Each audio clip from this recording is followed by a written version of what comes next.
There's only one test that I always have people joining my executive team need to take, and that's the critical thinking test, right? They all know it's mandatory. You can't work on my team without taking the test.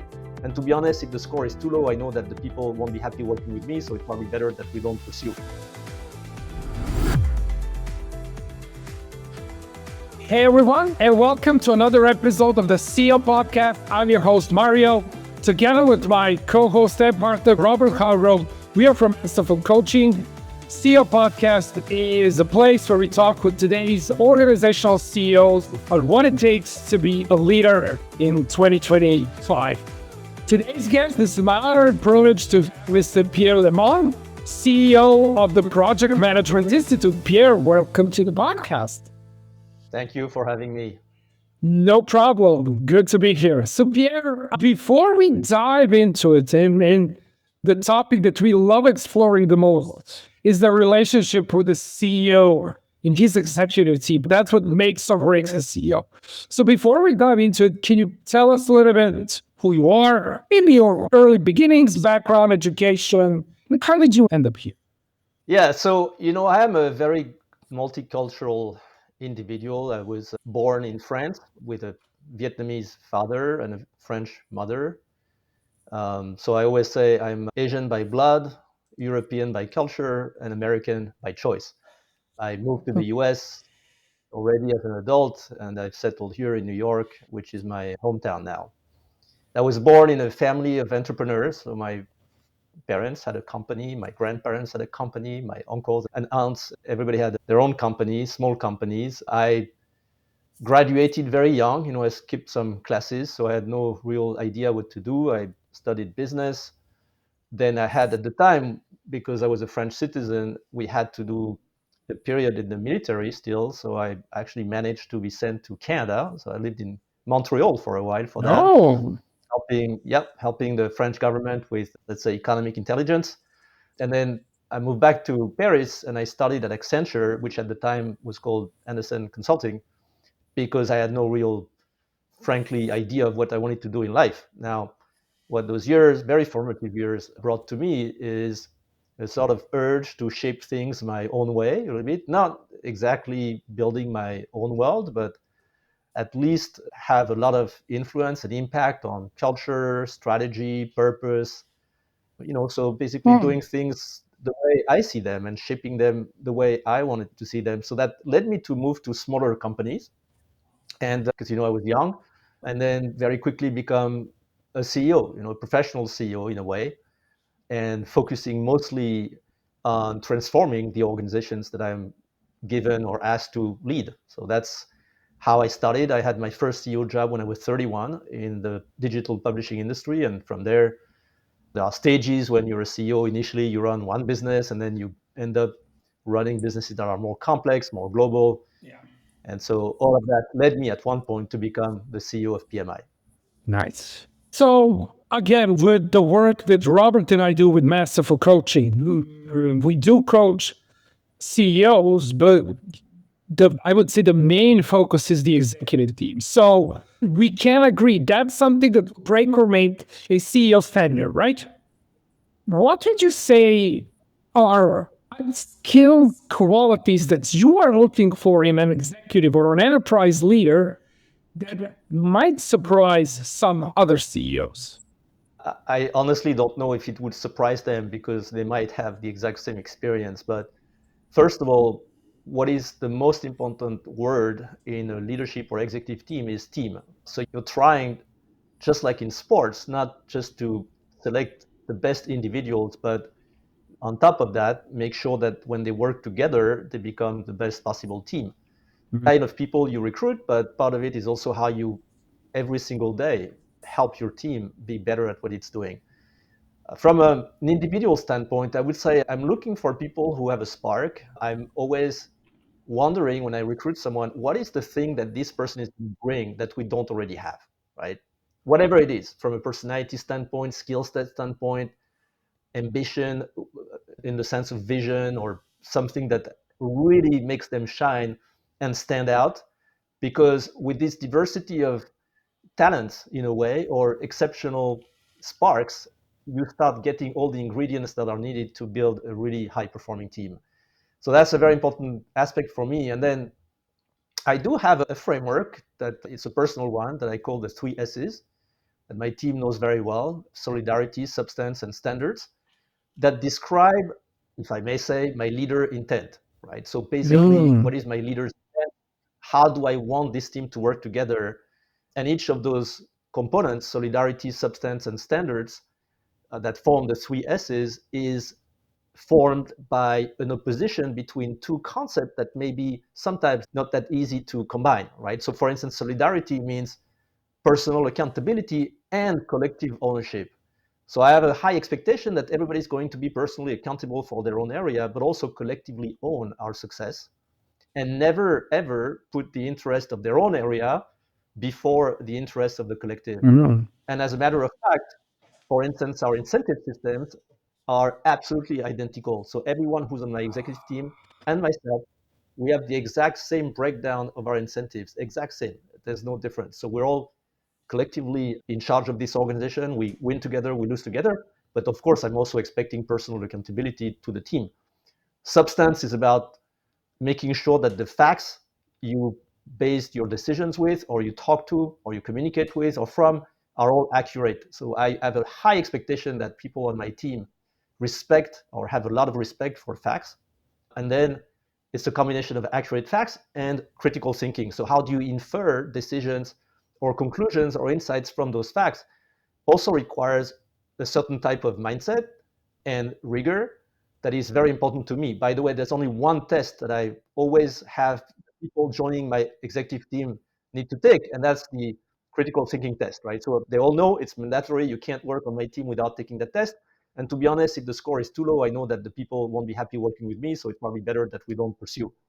And then I have this last component of the 3S that I call standards, which is both about elevating the floor and elevating the ceiling.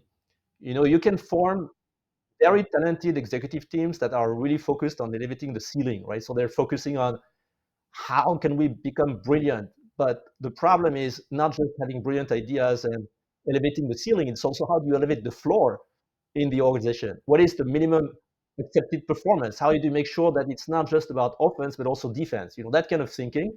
So this combination of floor and ceiling is always very difficult to find in the same individuals. And by the way, nobody is perfect at both, right? But you can try, and by making people aware of it and working on this constantly, you can get your team to think both about the ceiling and the floor. Robert, just a quick comment here. I don't know if this will hit the nerve. When you say team, right, it always reminds me of Paris Saint-Germain. They spend how many hundreds of millions bringing the best players in the world? And for American listeners, this is a football team from Paris, and they never won the Champions League because they were the best individuals, right? As you said, top performers, but they weren't the best team. Yeah, so that's an absolute example, and we'll see how they do this year now that they have a team finally. They Maybe don't they have a won't team win either. final this year Yeah. yet. But yes, I think sports helps understand that. Robert? I wasn't sure I caught the meaning of elevating the floor. Could you rephrase that again? Yeah, elevating the floor is not just focusing on the most talented individuals in the team, or focusing on how you can do a certain number of things even better. That's important. That's elevating the ceiling. But elevating the floor means that you also pay attention to the entire organization, right? And how the minimal Oh, performance is going to increase as well. And it's very important because you do see some very talented managers, especially in their early years, who tend to be very elitist and focus on the best people on their teams and what can be achieved that is exceptional, and do not pay enough attention to the minimum level of day-to-day performance across the board, right? And the best managers can do both. You would almost argue that you really need a lot of people who are good at elevating the floor and maybe a few who are really brilliant at elevating the ceiling. But in my executive team, I try to get all of them to do both. excellent. I remember I was giving a some kind of CEO and team building workshop in Sweden, and one of the guys in the manager of the team, we were talking around these same type of issues. I remember him distinctly saying, "You don't have to be a genius in order to be able to do a job." And I guess he was trying to elevate the floor of the average person in the company. That's, I think, very true.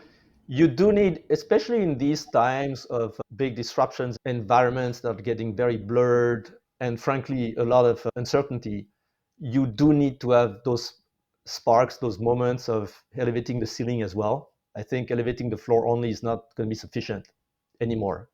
Jensen Wang of NVIDIA says, I've surrounded myself with a team of superhuman beings or geniuses. So I happen to really like the idea that if you surround yourself with a team of amazing people, your chances of success are going to be higher, much higher. But you bring a new point to this, that it's not just about surrounding yourself with a team of geniuses, it's surrounding yourself with at least smart people or good people at every level. True. Okay, I think the next question we wanted to ask was, it's very interesting because today almost every business depends to some extent, it needs what I would call a dual track business transformation plan. On the one hand, you have to strengthen and augment your core business, and on the other, you have to create new businesses. So I was wondering, how do you handle that? Tell us a little bit about your core business at PMI and what you're doing to strengthen that. And are you doing something on the other side that's you've never done before that represents the next great thing for PMI or for your industry? And how do you get your team to focus on both of those? Yeah, I think one thing that is very important when you start as a CEO is to redefine, reclarify what is the purpose of your organization.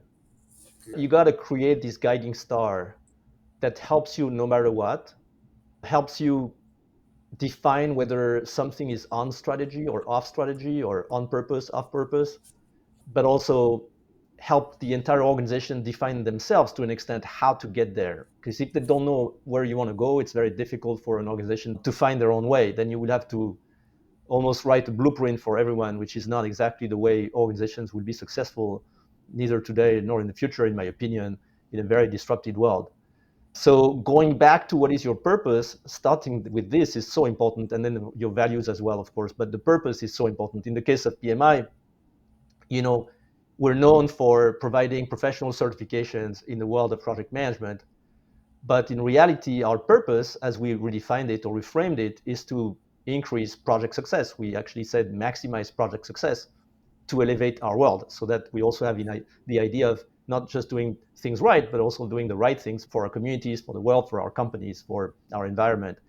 So once we've clarified that, it became easier to define where we want to play, which is at the heart of any strategy. People confuse strategy and plans, Ah, but in reality, a strategy is very much about where you want to play and why, right? You want to play in some areas because you feel you can develop some sort of a unique position or competitive advantage, an area where you think you're going to be better than anyone else, and you understand why it's going to be hard for the others to come to you. So in the case of PMI, we clarified that we had three areas where we wanted to play. One is indeed professional certifications, but elevating them to a gold standard, like being very sure that it's very difficult for others to go after us because of their quality, their universality. They are basically the currency in our profession. Then lifelong learning and development for professionals, so from university to even post-retirement, which means a lot of investments in e-learning, in events, in opportunities for professionals to also volunteer and do things that help them learn new skills while at the same time fulfilling a purpose that they have or serving a cause that is important to them. And then finally, providing our communities, our professionals with resources and platforms, mostly now AI based, that are very safe and secure and rely on information that is fully vetted by professionals and not by anyone who can have an opinion on anything. Right. So those three areas, three plays have guided where we go and what we do and where we invest and how we allocate our resources. After you've done that, to be honest, then you can leave a lot of autonomy to your teams to decide themselves. Of course, we went a little bit further than that. We said, okay, we will start with a number of principles. Those are the areas where we are going to invest for now, but all these things can change over time. The purpose and where you should play, you would hope that this is not going to change. Your purpose, hopefully for 50 years at least, and the areas where you play, so the core of your strategy, hopefully is not going to change for the next 10 years. And I'm trying to really stick to that, right? And tell the teams, let's not change that. We can change the modalities of how we get there, but where we play, this is solid, robust, and the legacy we want to leave as an executive team. Is it hard to balance your where to play when one is in fact project managers and the others are probably CEOs or business unit managers? You have to focus. That's the discussion about the audience you serve. But once you know where you play and why, you can start developing messagings and also offers that meet the needs of those two components. Indeed, for us, it's important because we do work, we serve professionals, but we also serve the organizations that employ them. So we have defined this very detailed ecosystem of PMI that includes, of course, corporate partners, academic partners, training partners, governments that sometimes come up with regulations that support better project management and also are sometimes massive funding sources for large projects at least. So all of that counts. And then how do we articulate all of that with the professionals who form our profession, how they are organized through local chapters that we have, how can we make sure that this linkage between the professionals and the employers is very strong, right? That's exactly where we are, because in the end, PMI is a broker of trust between the profession and the people who employ them. I hear you talking about where to play. It reminds me of Alan Leifley's book about strategy.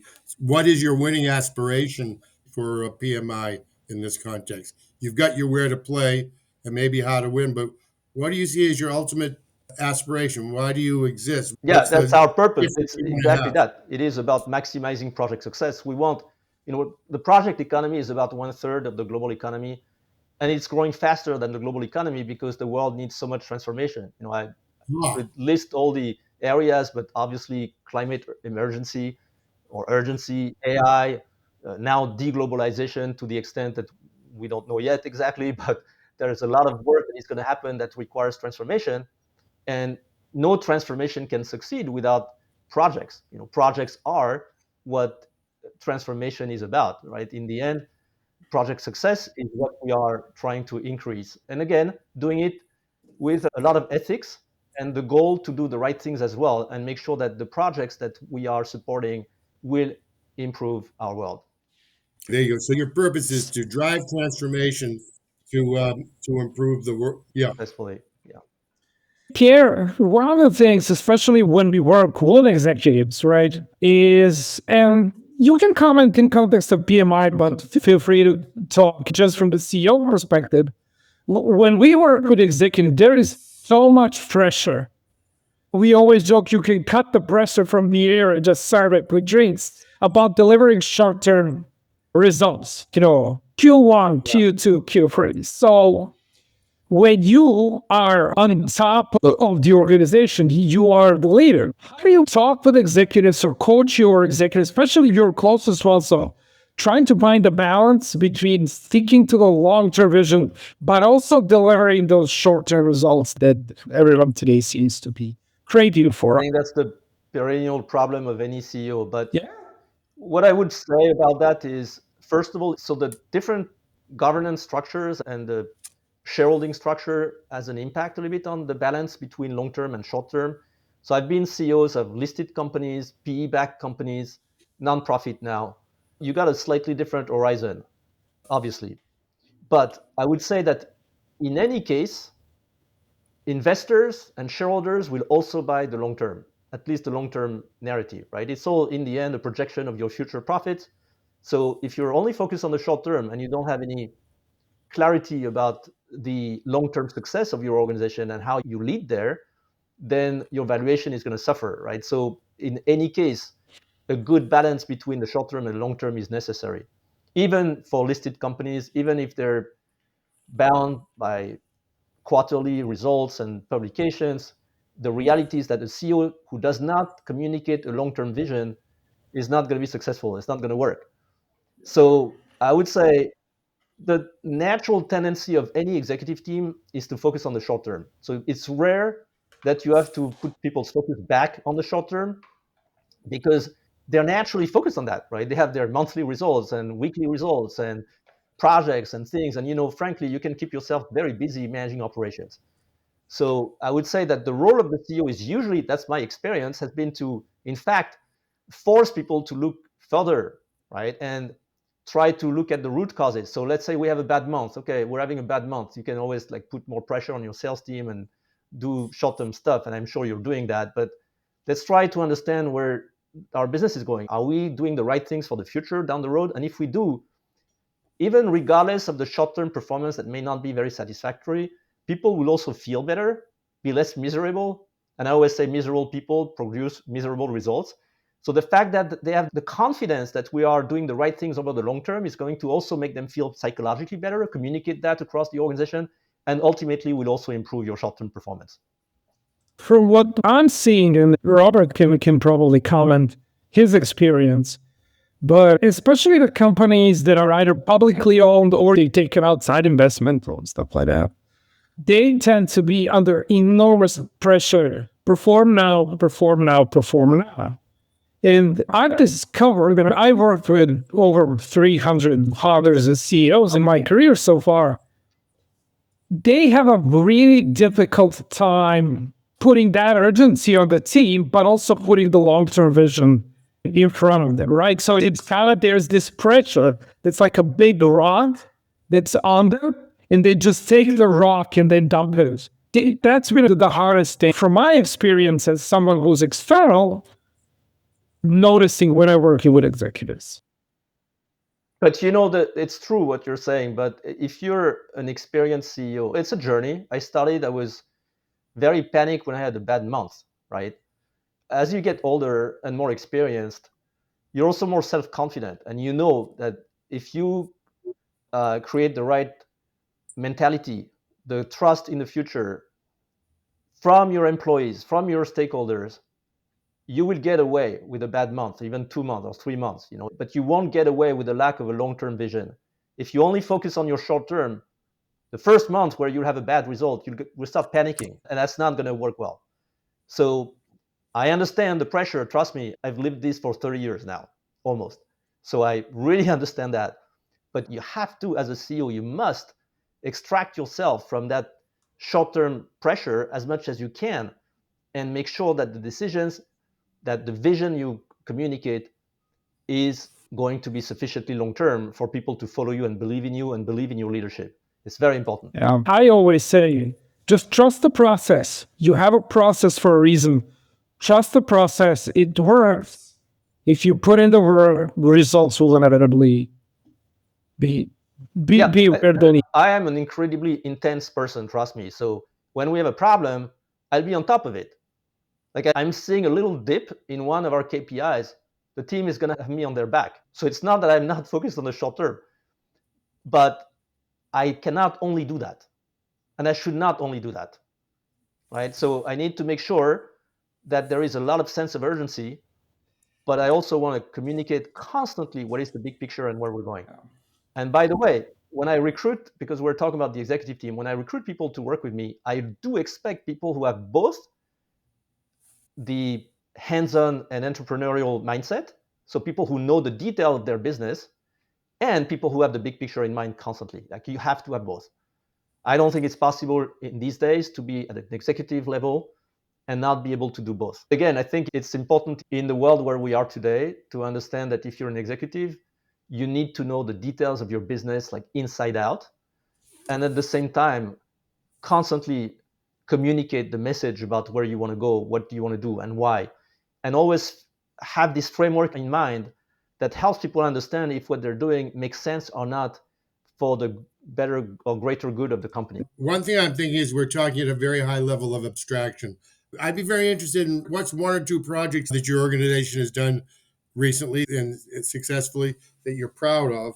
And that sort of puts you on the spot. No, it's fine. I can absolutely give you an example. So for instance, when we had the big generative AI reveal, right? So when OpenAI came up with ChatGPT and suddenly, I think it was back at the end of 2022, early 2023, that everybody is discovering that AI is actually very smart. Yeah. So for us, the question was, the pressure right away was about people asking us to advocate for our profession, so that actually to fight AI in a way, so that it doesn't get automated, right? And then we lose jobs in the profession.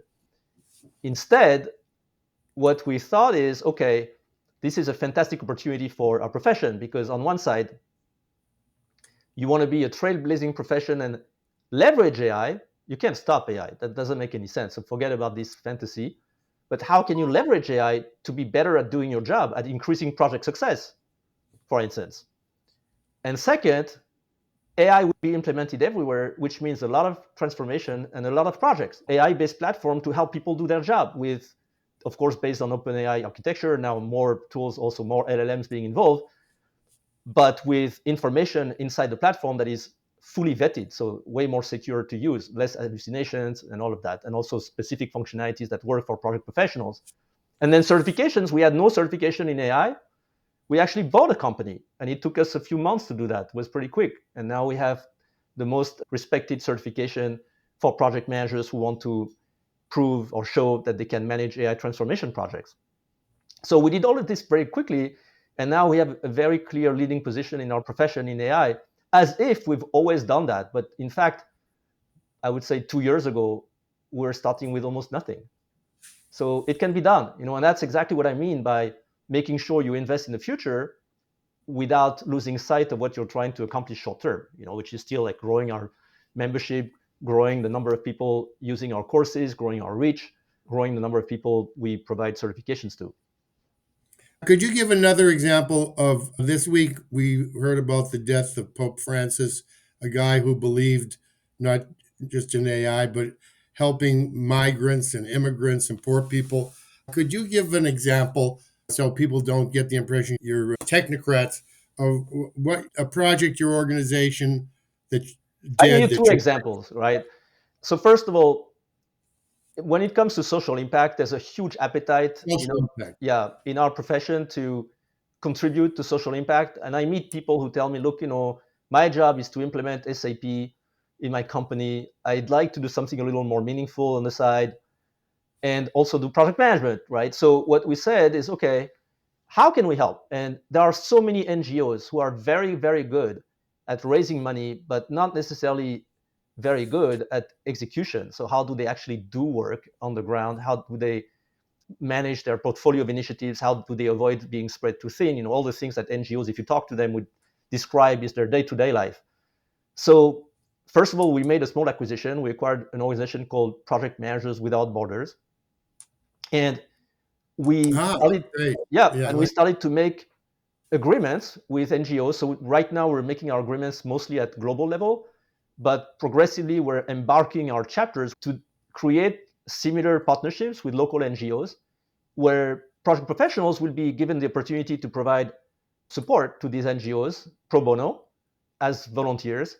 So if we make it work well, it's going to be a win-win for everyone. NGOs will have resources that can really help them be better at execution. And on the other side, for professionals, especially young professionals who have a lot of appetite for that, or retired professionals, there's a lot of appetite to actually help these organizations on the side. And it's going to help them also develop as individuals and as professionals. So that's another example. Another one that I want to mention for a second. So social impact is one thing, but the broader picture is sustainability. How do we make sure that we contribute to making our projects more, let's reduce waste or increase the positive impact that the projects have on the world. So to do that, we announced that last month in Barcelona. We created a joint venture with an organization called Green Project Management, where we now have put in that joint venture that is managed, controlled by PMI. We have all the standards, certifications, products, learning products, thought leadership that is useful for project professionals to implement sustainability practices in their projects, whatever the projects are. Even if you're installing SAP, there are things you can do to increase the sustainability level of your project. Of course, it's even more true when we talk about infrastructure, construction, areas where, or logistics, where of course you have more opportunities to implement sustainability practices and make sure that the outcome of the project is also going to be more sustainable. And then we're helping on the other side our professionals, just like we do for AI. We equip them to be better at managing sustainability transformation projects. So everything related to energy transition or things that have a real purpose in sustainability require transformation, require projects, and require professionals who are used to work in that space, including all the regulatory aspects of it and all of that. I had a follow-up question there. Those are great answers. I think it gives people a fuller picture of what you're up to. Okay, you're smart, you're capable, But you described yourself, and I took note of that. I've also observed you, how you show up in this podcast interview, is very intense. You're not someone who would suffer fools gladly. So, what do you do when one of your people who is aligned with your long term vision and short term goals and otherwise a great person messes up, makes mistakes, fails? What's your way of giving people feedback? Yeah, so I actually try to give feedback to adjust to the personality of the individual, right? So I do have a yearly feedback based on my 3S framework and, of course, specifics to that person's job. So every year I take the time to provide a proper feedback. It's a 1 hour discussion and I work in advance, right? So I do spend some time with my HR head and we write all of that down. So there is a written commitment in a way, right? So it's like what I'm saying, I wrote it, it's formal, so you can actually believe it. It's not me trying to manage you, right? So I do that. It's usually try to make it more positive even than it is, right? So I insist more on the positive than negative for that annual feedback because I don't think it serves any real purpose to focus too much on the negative. And there are so many great things that people have done that you can spend a long time on that and maybe use some of these positives to show sometimes the dark side of it, right? To make them feel good. Now, of So course, you, that's the formal one that I give, right? oh, okay. To all of them. Then it depends a little bit on the person, right? So you have people who need more regular feedback, people who don't. It's very Right. different personalities. And I think, at least for me, I tried when I was younger, I was trying to do the same thing for everyone. I don't do this anymore. So I basically adjust a lot to the person. Some people understand between the lines, others need very low context type of communication. And you got to respect that. You don't give feedback to a Chinese leader the same way as you would to an American or to a Russian. It's very different. You remind me of what someone told me. It was actually someone on a golf course somewhere. Teach the student, not the subject. What you said was good. Well, yeah, he was probably a master at that, but yeah, he is a master at that. Exactly. So I'm trying to adjust. Sometimes you have to give people feedback not on them, but on the work, right? So for that, I'm pretty direct. Like I say what I think. Mario? What would be your or two-sentence advice to a newly either promoted CEO or CEO who is beginning his or her tenure for the first time? So first time CEO. So you added obviously a wealth of experience behind you. So what would be one or two sentences that you can give to this person? Don't forget that as you are the CEO, in the end, whether it is your fault or not, nobody cares and nobody will care. Right? So you're accountable for everything. Don't even go there.